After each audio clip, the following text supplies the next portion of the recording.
YouTube channel में आप लोगों का सबका स्वागत है। ये आप लोग देख पा रहे हैं, ये हम लोग एक बेस रिव्यू कर रहे हैं।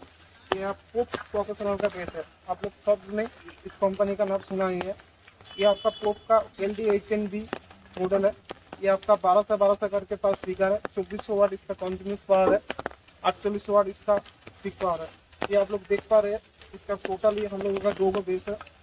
ये इसका पीछे साइड देखिए, आप देखिए इसका टोटल ओवरलुक। इसका पीछे साइड देखिए, इसका बैक प्लेट दोनों, ये आप लोग देख पा रहे हैं। इसका पीछे साइड बैक प्लेट दोनों स्पीकर है, ठीक है। इसमें आपका मॉडल नंबर लिखा हुआ है LD218B, ठीक है। ये आप लोगों को देख पा रहे हैं, आप लोग का 4 ohms में होगा। ये आपका स्पीकर का कनेक्शन है वायर का 2+, 2-। ये आपका रेड बड़ा होगा 2+ में, 2- होगा आपका ब्लैक बराबर में। ओरिजिनलिटी का पहचान है, आपको बारकोड मिलेगा। आप स्कैन करके आपका इसका ओरिजिनलिटी का पहचान मिलेगा ये आप लोगों का। ये आप लोग देख पा रहे हैं, इसका स्पीकर कनेक्शन है, ये आपका स्पीकर से कनेक्शन होगा।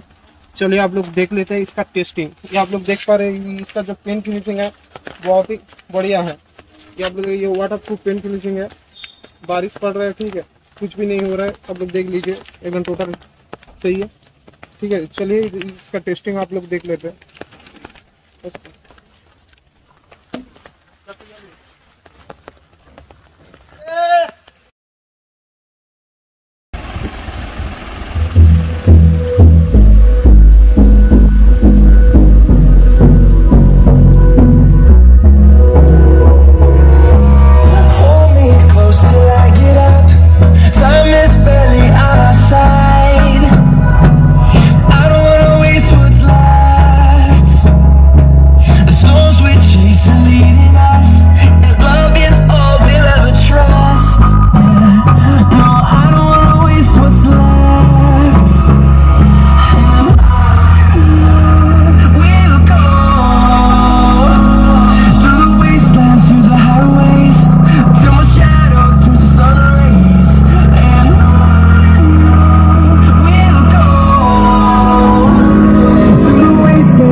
Iniciar y a su